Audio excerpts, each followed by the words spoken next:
There's hardly a worse way to show up at work or the races than with a wrinkly old sack of a shirt. Today we're looking at ironing them flat, making them crisp and ensuring your credibility stays intact. Grab yourself an ironing board and a cover. The cover will ensure the frame underneath isn't imprinted onto your shirt as you iron. Set it up according to the manufacturer's instructions. The iron goes in your preferred hand. First, we'll take a look at the iron itself. You've got a handle where you grab it. There's the ironing plate, don't touch that, that's the hot part. Usually 1 or 2 buttons up the top. One is a spray function where you can spray down really tough wrinkles before ironing over the top of them. The other is a steam boost, which fires a jet of steam into the fabric of the shirt and either annihilates or creates creases. There's also a hatch to the water reservoir, or tank. Sit the iron down, open the hatch and pour in some water from the tap. We're using a funnel here, but the old steady hand will do the job. There's a max fill line on the tank. Don't go over it. Plug in the iron and switch it on. Just a little note, there's no actual power switch on the iron. To make sure your iron's at the optimum heat setting, look on the inside of the shirt. You'll find that tag that you've never paid much attention to before, and you'll see there's an icon of an iron with 1, 3 or 2 dots on the inside. Match that up with the corresponding number of dots on the iron's heat setting by twisting the knob or dial. This is pretty important because if you go too hot you'll scorch your shirt and the fabric will shrink away. Too cold and the wrinkles won't iron out at all. Let it heat up and you're good to go. While the iron's heating up, undo all the buttons on the shirt, including any buttons on the collar, cuffs and our personal favourite, the gauntlet button. It's named after what knights would wear on their forearms, not the 90s game show apparatus of choice. Let's start with the cuffs, and we're going to iron them from the inside. Lay the sleeve flat along the ironing board and run the iron over the fabric.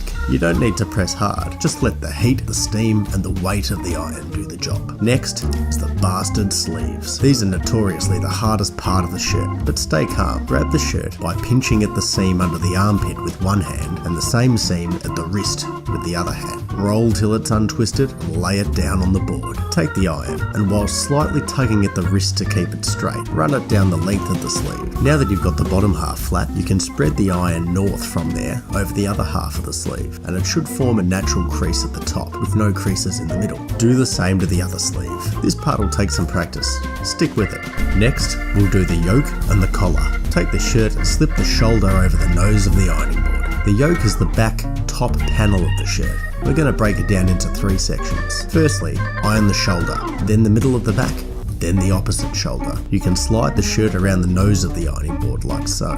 The collar is also a 3-stage process. Open the collar fully and press its entire length flat. As it's double thickness here, this may take some steam, so get that boost button involved. We also find it easier to iron the top section of the placket at this point. Then you need to fold it over as shown and press it again. If you like, you only need to press it in the middle. Stage 3 is to do up the top button. This is so when the collar cools, it'll set in this rounded position. This will make the collar stay up higher when you wear it, not lay flat like some 70s porn star, unless you're going for that. And now we're into the final stretch, and by far the easiest part of the shirt, the torso.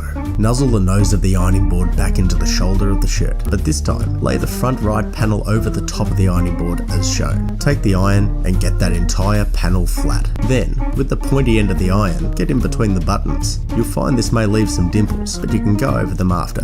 Next, swivel the shirt over the board to get to the back. Just like with the yoke, you'll need to break it up into a few sections here. Just make sure you're ironing over it all.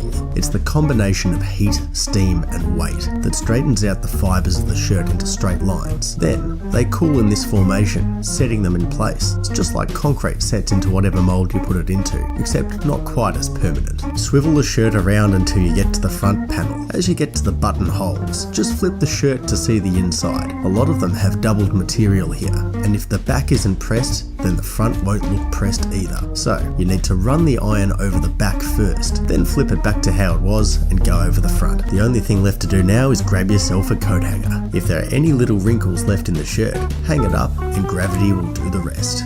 For more boss-like domestication, make sure you jump onto sought-after.com.au. Modern manning up.